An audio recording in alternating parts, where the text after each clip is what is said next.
What if I told you that one of the most influential software companies in the world, Adobe, has quietly become a shadow of its former self? Once the kingmaker of digital creativity, empowering millions of designers, photographers, and filmmakers, Adobe is now facing a storm of backlash. From hidden cancellation fees and misleading subscription models to AI controversies and eroding trust, the company that once changed the world is now struggling to maintain its place at the top. Adobe is the worst performing stock in the S&P and the NASDAQ 100 today after its results. Key concerns around its AI offerings, its ability to monetize them. How did we go from celebrating Adobe as a creative revolution to questioning its ethics and motives? This is the story of how a beloved giant faltered, trading innovation for profit and losing touch with the very people who made it great. Brace yourself. You know that sinking feeling when you think you're signing up for a simple monthly plan, only to discover months later you're locked into a year-long contract?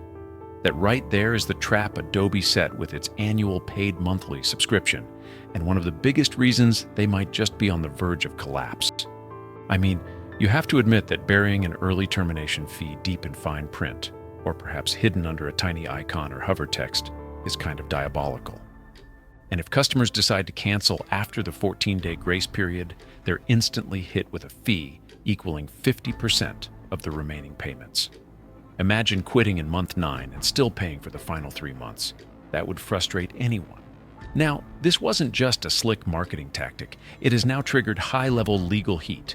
But you don't have to take my word for it.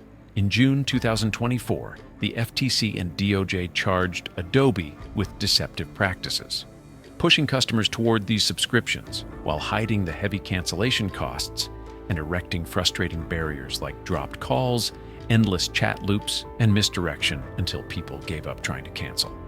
One particularly telling moment was when an Adobe exec reportedly compared their cancellation fees to heroin. Now, sure, that may have been a little dramatic, but let's face it, it just goes to show how hooked Adobe was on that revenue stream. So this begs the question, is it fair to trap users this way? Or maybe it's just marketing. Imagine thinking you're free to cancel only for the next statement to reveal otherwise.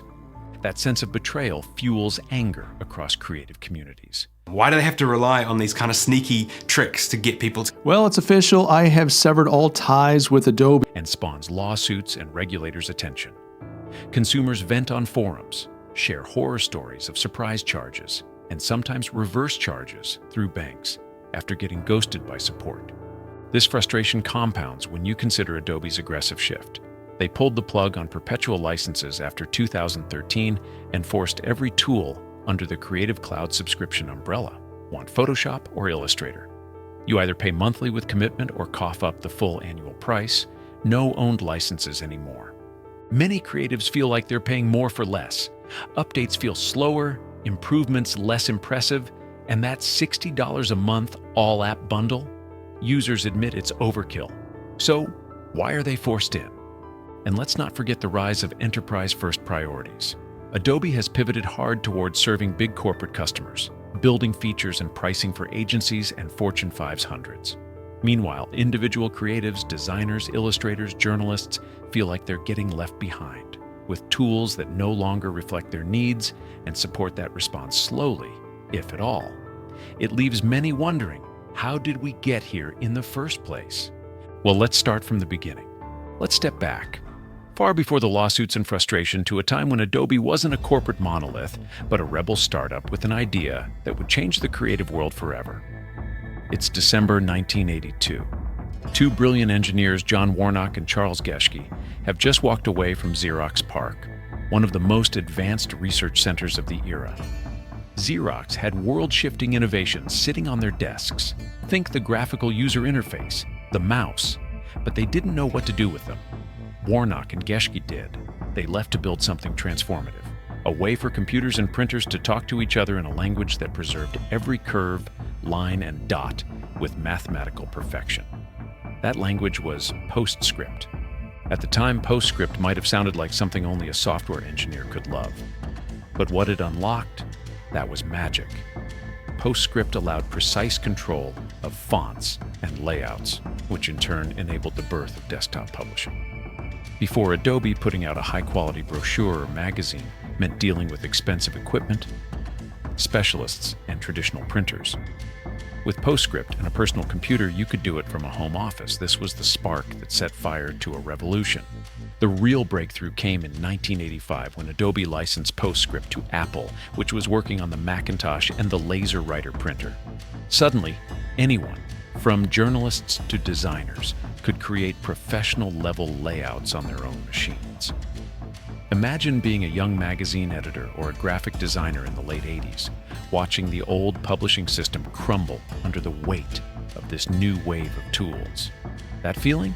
That was Adobe. Adobe followed this up with an unstoppable run of hits. Illustrator arrived in 1986, letting artists draw and scale vector graphics with uncanny precision. Photoshop, born around 1990, became the photo editing standard. It didn't just allow manipulation, it unlocked imagination. You could transform the ordinary into surreal works of art with a few clicks. Then came Acrobat and the PDF in 1993, which revolutionized document sharing forever. Want to send a file that looks the same on any device, on any screen, anywhere in the world? PDF was the answer. Still is. During this golden age, Adobe wasn't just building software, it was building dreams. Each tool felt like it was crafted for the creative, not for the enterprise, not for the boardroom, but for the photographer crouching in an alley at golden hour, the animator hunched over her Wacom tablet at 3 a.m., the freelance designer sketching out a logo between gigs. Adobe's tools weren't just programs, they were extensions of imagination. And the best part? You could own them. You walked into a store, bought a box with a disc inside, and it was yours. You didn't need to keep paying forever. You paid for value once and reaped the benefits as long as your machine ran it. Adobe for a long time stood as a symbol of empowerment, democratizing professional-level creative tools so that anyone, not just those in big studios, could create work that looked world-class. That reputation, that legacy, wasn't built overnight. It was earned, line by line of code, update by update, listening to users and solving real problems. Adobe was the underdog turned hero, the company that made magic out of math. It was a symbol of what tech could be when it was built to elevate people, not extract from them. But somewhere along the way, that narrative shifted. And now, with lawsuits and creative backlash, one can't help but ask, what happened to the company that once gave wings to the world's imagination? When did the pioneer of digital creativity turn into its warden? But now, let's come back to where we are. Adobe in the 2020s.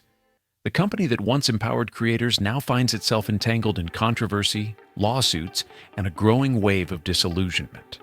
The descent didn't happen overnight. It was a slow drift, a series of choices that prioritized revenue streams over user experience, control over creativity, and enterprise contracts over individual passion. It really began in earnest in 2012. That was the year Adobe decided to scrap perpetual licenses and shift its entire business model to what it called Creative Cloud. On paper, it made financial sense, stable, recurring revenue, predictable cash flow.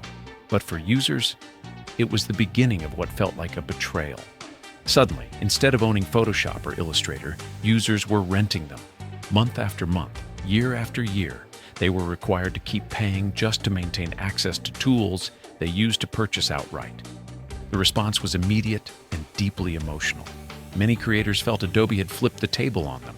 What used to be a partnership now felt like a landlord-tenant relationship, where rent was due indefinitely. And to make things worse, as the bills kept rolling in, innovation seemed to slow down. Where were the groundbreaking updates? Where was the magic that used to accompany each new version? Creators began to ask, are we just funding Adobe's shareholders now?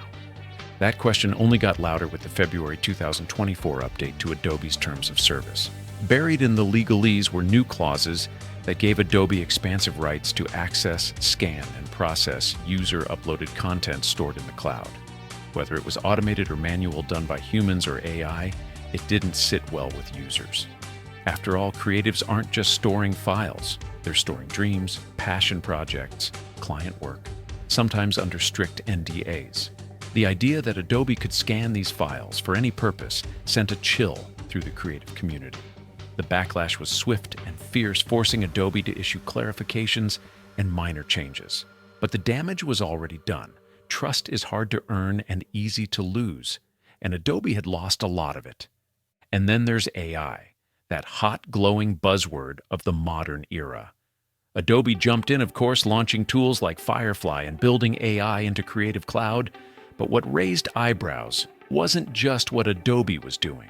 It was how they were doing it. Reports surfaced that Adobe was using user-generated content to train its AI models. The problem? Consent was murky, compensation was non-existent, and transparency? Practically invisible. Artists began to ask, is Adobe using my work to build a machine that could replace me? The irony was bitter. The same company that once gave creative superpowers was now accused of siphoning their work to feed an algorithm that could undercut them.